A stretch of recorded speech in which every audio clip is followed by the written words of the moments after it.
సాయిరామ్. సమర్థ సద్గురు సాయినాథ్ మహారాజ్ కీ జై. ముందుగా మన సాయి కుటుంబ సభ్యులందరికీ నమస్కారం అండి. అందరూ కూడా సుఖంగా, సంతోషంగా, ఆరోగ్యంగా బాగుండాలని మనస్ఫూర్తిగా కోరుకుంటూ ఈరోజు వీడియో మొదలు పెడుతున్నాను. ఇక ఈరోజు వీడియోలో బాబాగారు ఏం చెప్పబోతున్నారు అంటే, తల్లి కోరుకున్నది తీరట్లే అని కోపంగా ఉన్నావా? ఎందుకు తీరట్లేదో ఒక్కసారి ఈ ముడుపు పట్టుకో, నిజం నీకే తెలుస్తుంది అని చెప్పి బాబాగారు ఈరోజు మనందరి కోసం ఒక చక్కటి సందేశాన్ని తీసుకొచ్చారండి. ప్రతి ఒక్కరూ కూడా బాబాగారి మీద నమ్మకంతో బాబాగారు ఏం చెప్పాలి అనుకుంటున్నారో ఈ వీడియో ద్వారా ఒక్కసారి బాబాగారిని తలుచుకొని ఈ ముడుపుని తాకి చూద్దాం. జీవితంలో ఉన్న కష్టాలు, అలాగే ఎన్నో రోజులుగా మనం కోరుకుంటున్న కోరిక తీరకపోవడానికి గల కారణం ఏంటో ఇప్పుడు ఈ వీడియో రూపంలో మనం తెలుసుకుందాము. తల్లి, ఎన్నో రోజులుగా నీ మనసులో ఉన్న కోరిక తీరలేదని బాధపడుతున్నావు, ఎంతో కోపంగా ఉన్నావు, అడిగిన కోరిక తీరలేదని బాధపడుతున్నావు. ఈ రోజు నేను అందిస్తున్న ఈ సందేశం ద్వారా నీ కోరిక తీరిపోతుంది. ఇక ఎలాంటి ఆలోచన పెట్టుకోవద్దు. శ్రీరాముడంతటి వాడికే హనుమంతుడితో అవసరం వచ్చింది. మానవులం మనమెంత, నాకు ఎవరి అవసరమూ లేదని విర్రవీగకూడదు. కాలం చాలా శక్తివంతమైనది. రూపురేఖలనే కాదు, చేతిలో ఉన్న రేఖలను కూడా మార్చగలదు. కాబట్టి తల్లి, నీకున్న కష్టం ఎవ్వరితోనూ చెప్పుకోవద్దు. నీ కోరిక తీర్చే బాధ్యత ఈ సాయిది. నువ్వు ఎంత కోపంగా ఉన్నా కూడా ఈ సాయి చెప్పేది ఒక్కటే, ఆ కోరిక ఎందుకు తీరట్లేదో కాస్త అర్థం చేసుకో. ఈరోజు నా మీద నమ్మకంతో ఈ ముడుపుని తాకావు, నిజం గ్రహించావంటే నీ కోరిక తక్షణమే తీరిపోతుంది. మనం పడేసింది తింటుంది కాబట్టే కుక్కను చులకనగా చూస్తాము. అదే సింహం అయితే భయం ఎందుకో తెలుసా? కష్టపడి సొంతంగా వేటాడి తింటుంది కాబట్టి. అందుకే తినేది రొట్టె ముక్క అయినా కష్టపడి సంపాదించుకో. పరమాన్నం కోసం ఒకడి ముందు ఎప్పుడు చెయ్యి చాచకూడదు అని అర్థం చేసుకో. ఈరోజు నువ్వు ఎంత కష్టపడి పనిచేస్తే నీ జీవితం అంత సుఖంగా సాగిపోతుంది. ముందు ముందు రోజుల్లో నువ్వు కూడా ఆనందంగా నీ వాళ్ళతో ఉండగలుగుతావు.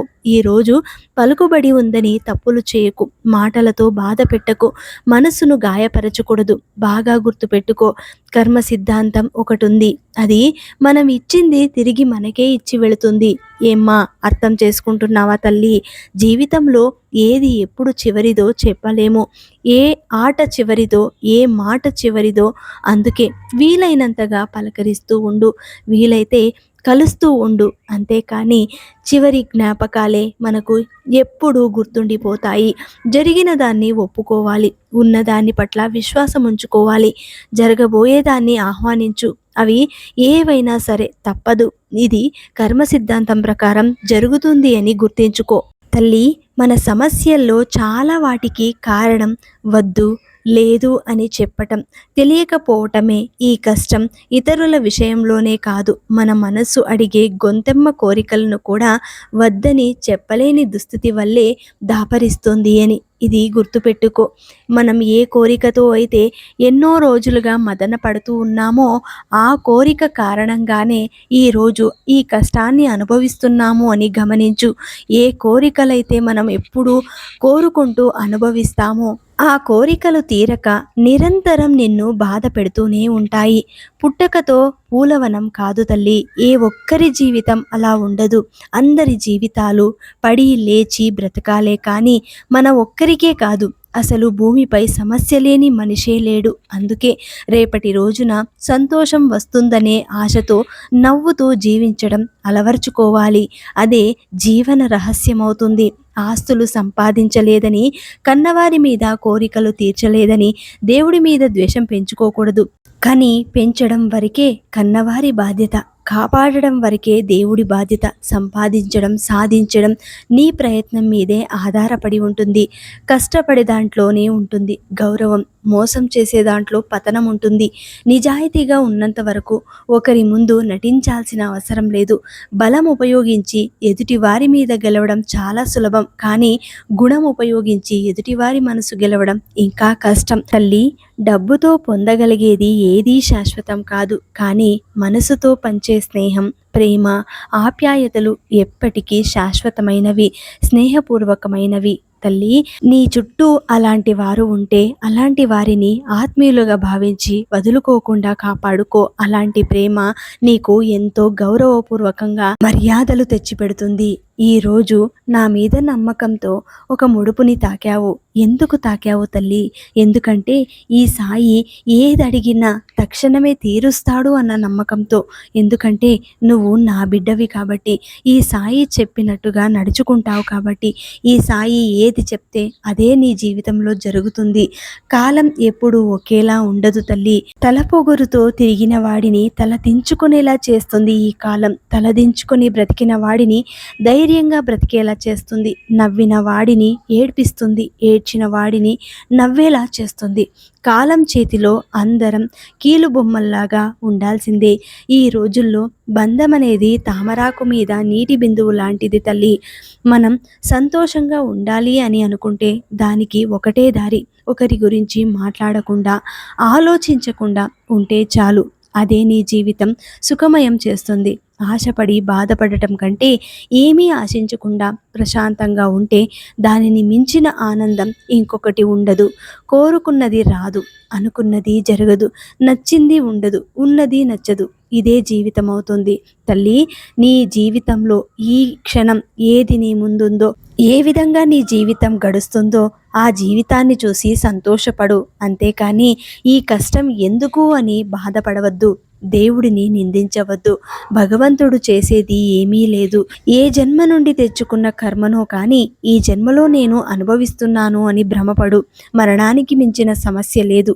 చావుకు మించిన భయం లేదు. అది వచ్చేలోపు నీ లైఫ్ హ్యాపీగా ఉండేలా చూసుకో. అది పలకరించేలోపు లైఫ్ను ఎప్పుడూ కూడా ఆనందమయం చేసుకో. నీకు సక్సెస్ అనేది నీ జీవితంలో పట్టుదలతో నువ్వు ముందుకెళ్ళి నీ గమ్యాన్ని నువ్వు చేరుకోగలిగితే అంతకంటే ఇంకేముంటుంది తల్లి. వచ్చేవి పోయేవి మూడు: పేదరికం, వ్యాధి, డబ్బు.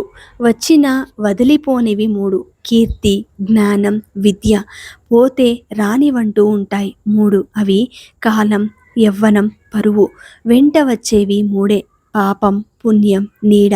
ఇవి గుర్తుపెట్టుకో. ఇవి నువ్వు అర్థం చేసుకోగలిగితే నీ జీవితం ఎప్పుడూ కూడా బాగుంటుందమ్మా. జీవిత ఆశయాన్ని నువ్వు వదులుకోకూడదు. నీ గమ్యాన్ని చేరేంత వరకు, నువ్వు దానిని సాధించేంత వరకు దృష్టిలో పెట్టుకొని అడుగులు వేయాలి తల్లి. నువ్వు నీ కోరిక తీర్చలేదని నా మీద అలిగావు, కోపంగా ఉన్నావు. ఎందుకు? జీవితంలో ఏది ఎప్పుడు రావాలో అప్పుడే తప్పకుండా వస్తుంది. ఏది ఎంతకాలం నీతో ఉండాలో అంతకాలం మాత్రమే ఉండి వెళుతుంది. ఏది ఎప్పుడు వదిలిపోవాలో అప్పుడే వెళ్ళిపోతుంది. ఇందులో దేన్ని నువ్వు ఆపలేవు. నీ చేతిలో ఉన్నది ఒక్కటే. ఉన్నంత వరకు నీతో ఉన్న వాటి విలువ తెలుసుకుని జీవించగలిగితే చాలు. ఎలాంటి వ్యక్తినైనా పరిస్థితులు మార్చేస్తాయి తల్లి. సున్నితంగా ఉన్న వారిని కఠినంగా, కఠినంగా ఉన్న వారిని సున్నితంగా. కాలంతో పాటు మనిషిలో మార్పు కూడా సహజమే. ఎప్పుడూ ఒకేలా ఉంటారని ఎవ్వరిని అనుకోవద్దు. ఒకరి మీద అంచనాలు పెట్టుకొని బాధపడటం కన్నా ముందుగా నిన్ను నువ్వు నమ్ముకో తల్లి. ఈ ప్రపంచం చాలా వింతగా ప్రవర్తిస్తుంది. కాలం ఎటు వెళుతుందో అర్థం కాని స్థితిలో ఉన్నారు. అప్పట్లోని మనుషులు వయసుని చూసి మర్యాద ఇచ్చేవాళ్ళు. ఇప్పటి మనుషులు వెనుక ఉన్న డబ్బుని చూసి మర్యాద ఇస్తున్నారు. ధనమున్నవాడే గుణవంతుడవుతున్నాడు, గుణమున్నవాడు దరిద్రుడవుతున్నాడు. కాలం ఇలాగే ఉండిపోదమ్మా. ప్రేమ లేని మనిషి ఉండడు, గాయం లేని గతము ఉండదు. ఇవి రెండూ లేనిదే జీవితం అన్నదే ఉండదు తల్లి. ఎక్కడ తప్పు చేస్తున్నావో గుర్తుంచుకో. నీ కోరిక తీరటం లేదు అని మాత్రమే బాధపడవద్దు. ఆ కోరిక తీర్చే బాధ్యత ఈ సాయిది. సాయి ముందు నీ కోరికని పెట్టావు. అది తీర్చడానికి కాస్త సమయం పడుతుంది. సమస్య చిన్నదైనా పెద్దదైనా సామరస్యంగా పరిష్కరించుకోవాలి. అటువంటి చోట చిరుబురలాడితే వాతావరణం మారిపోతుందమ్మా. అప్పుడు ప్రతి చిన్న మాట వివాదమే అవుతుంది. అనుబంధం బాగుండాలి అంటే భావ వ్యక్తీకరణ, స్వేచ్ఛ అవతలి వారికి ఇవ్వాలి. అప్పుడు సమస్య చిన్నదైపోతుంది తల్లి. నువ్వు నీ చుట్టూ ఉన్న వాతావరణాన్ని గమనించు. ఎక్కడ ఎవ్వరిని నొప్పించకు. ఎవరికి కోపం తెప్పించే మాటలు మాట్లాడవద్దు. నువ్వు ఎంత సామరస్యంగా ఆలోచించి నీ పనులను, నీ చుట్టూ ఉన్న వాతావరణాన్ని నీకు అనుకూలంగా, సానుకూలంగా మార్చుకోగలుగుతావో అప్పుడే నువ్వు ఎంత ఎత్తుకి ఎదగగలుగుతావో గుర్తుపెట్టుకో. నేను ఎవరితోనూ సరిగ్గా మాట్లాడకపోతే నాకు పొగరు అనుకుంటారేమో, నా మనసుకి ఎన్ని గాయాలయ్యాయో అది నాకు మాత్రమే తెలుసు బాబా. మౌనంగా ఉన్న ప్రతి మనిషి వెనుక ఏదో తెలియని బాధ ఉంటుందని గ్రహిస్తే చాలు అని నువ్వు అంటున్నావు. కానీ నీ మౌనమే ఒక్కొక్కసారి సమాధానం అవుతుంది. ఇప్పుడు వారు అర్థం చేసుకోకపోయినా కనీసం రాబోయే రోజులలో నీ పరిస్థితిని అర్థం చేసుకుని నీ ముందుకొచ్చి నీకు అయిన వాళ్ళు నీ కష్టంలో పాలు పంచుకుంటారు. ఎవరి నీ గురించి ఏమనుకున్నా వదిలేసే, కానీ నీ వ్యక్తిత్వాన్నే వేలెత్తి చూపితే మాత్రం ఊరుకోకు. ఒకరి వ్యక్తిత్వాన్ని వేలెత్తి చూపే హక్కు ఎవ్వరికీ లేదు. ఒకరి వ్యక్తిత్వాన్ని వేలెత్తి చూపించే వ్యక్తిత్వాలు ఎవ్వరికీ లేవిక్కడ. అది గుర్తుపెట్టుకుంటే చాలమ్మా. తల్లి, నీ మనసు కలత చెందిందని మాత్రమే బాధపడుతున్నావు. ఈరోజు నా కోరిక తీరటం లేదు అని మాత్రమే అలిగావు.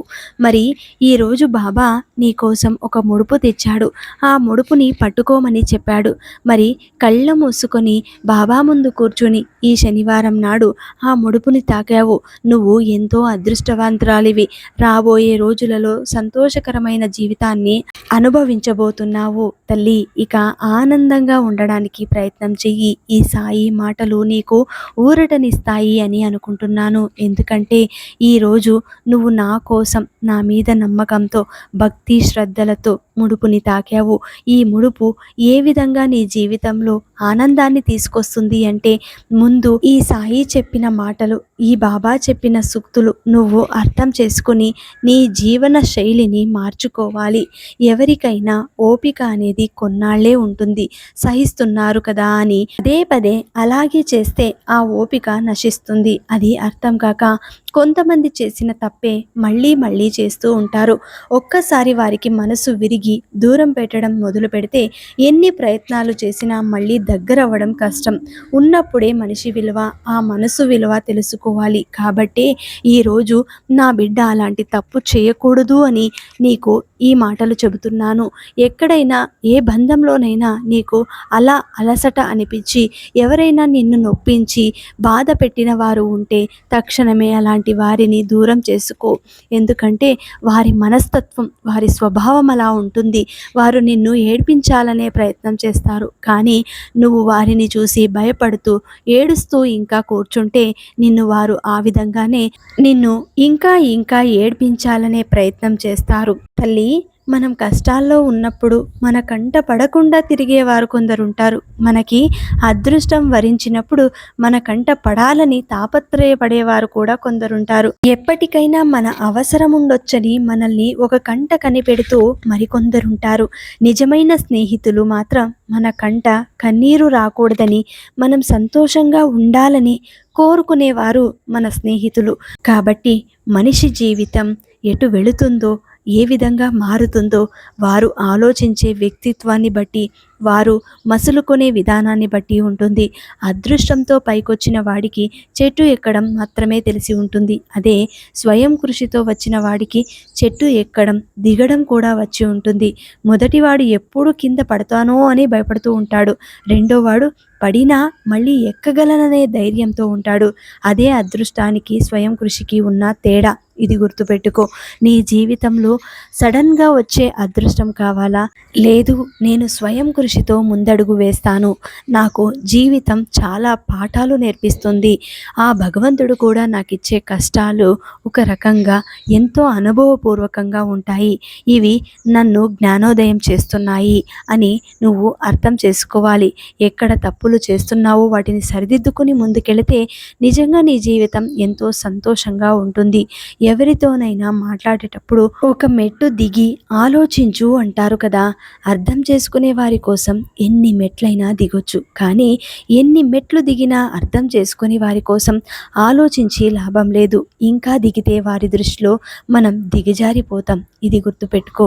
బంధాన్ని కాపాడుకోవడానికి తల వంచాల్సి వస్తే వంచేసే, తప్పు లేదు. కానీ ప్రతిసారి నువ్వే తల వంచాల్సి వస్తే ఆ బంధాన్ని వదిలేయటమే మంచిది. ఎందుకంటే జీవితాంతం తలదించుకొని బ్రతకడం కష్టం కదా. రక్త సంబంధమైన వాళ్ళ గురించి ఆలోచిస్తున్నావంటే ఒక అర్థం ఉంటుంది. కానీ ఏ సంబంధం లేని వాళ్ళ గురించి ఆలోచిస్తున్నావు అంటే వారిపై దాచుకోలేనంత ప్రేమైనా ఉండాలి, లేదా వాళ్ళు ఎక్కడ దూరం అయిపోతారానని బాధైనా ఉండాలి. నీ జీవితంలో అలాంటి ప్రేమ దక్కిన మనిషి నీ జీవితంలో ఉండినట్లయితే నువ్వు నిజంగా అదృష్టవంతురాలివే. అలాంటి వారి కోసం ఎన్ని యుగాలైనా సరే గడపవచ్చు. అలాంటి ప్రేమ కోసం, మరి అలాంటి బంధం కోసం నువ్వు ఎదురు చూస్తూ ఉంటే ఆ భగవంతుడు ఖచ్చితంగా నీకు ఆ బంధాన్ని దగ్గర చేస్తాడు. ఒక బాధ 100 సంతోషాలను దూరం చేయగలదు. అదే 1000 సంతోషాలు ఒక బాధను కూడా దూరం చేయలేవు. అందుకే మనం ఆలోచించాలి. ఒకరిని బాధ పెట్టడం క్షణాల్లో పని, అదే సంతోష పెట్టడం మాత్రం మన తరం కాని పని. అందుకే మన మాటలు, పనులు ఇతరులను సంతోష పెట్టేవిలా కాకపోయినా బాధపడేవిలా మాత్రం ఉండకూడదు. ఇది గుర్తుపెట్టుకో. జీవితంలో ఎవ్వరిని కూడా బాధ పెట్టకూడదు తల్లి. నువ్వు అలా బాధ పెడితే ఈ సాయిని బాధ పెట్టినట్టే. ఈరోజు నా మీద నమ్మకంతో ఈ ముడుపుని తాకావు కదా, మరి ఈ ముడుపు గురించి నీకు ఏమీ తెలియదు కదా. ఈ ముడుపు నీ జీవితాన్ని మారుస్తుంది, నీ కోరికని తీరుస్తుంది. తల్లి, నువ్వు కూడా ఒక్కసారి ఇలాంటి ముడుపు కట్టి చూడు. ఏదైనా ఒక శనివారం నాడు పసుపు రంగు వస్త్రంలో 7 యాలకులు, 7 తులసి దళాలు, 7 ఖర్జూరాలు వేసి ముడుపు కట్టి స్వామివారి ముందు అంటే శ్రీవారి ముందు ఉంచి ప్రతి శనివారం నాడు పూజ చేసుకోవాలి. ఇది 7 శనివారాలు చేసుకోవాలి. ఆ తర్వాత 7వ శనివారం నాడు ఆ ముడుపును తీసుకుని అందులో ఉన్న పదార్థాలను తీసుకుని ఏదైనా నైవేద్యాన్ని తయారు చేసి శ్రీవారికి సమర్పించుకోవాలి. మీ సమస్యని చెప్పుకొని ఈ పరిహారాన్ని ప్రతి శనివారం నాడు పిండి ప్రమిదంతో దీపారాధన చేసుకుని పూజ చేసుకోవచ్చు. ఈ విధంగా 7 శనివారాలు చేయాలి. ఇలా చేసినట్లయితే మీ యొక్క కోరికలు కూడా తీరిపోతాయి. మరి ఈరోజు బాబాగారు అందించిన ఇంత గొప్ప సందేశం మీకు నచ్చినట్లయితే ప్రతి ఒక్కరూ కూడా శ్రద్ధ సబూరి అని కమెంట్ చేయండి. అలాగే ఈ వీడియోని అందరికీ అందేలాగా షేర్ చేయండి, లైక్ చేయండి. మళ్ళీ ఇంకొక మంచి వీడియోతోటి మీ ముందుంటాను. అంతవరకు సెలవు. సర్వే జనా సుఖినో భవంతు. సర్వం శ్రీ సాయినాథార్పణమస్తు.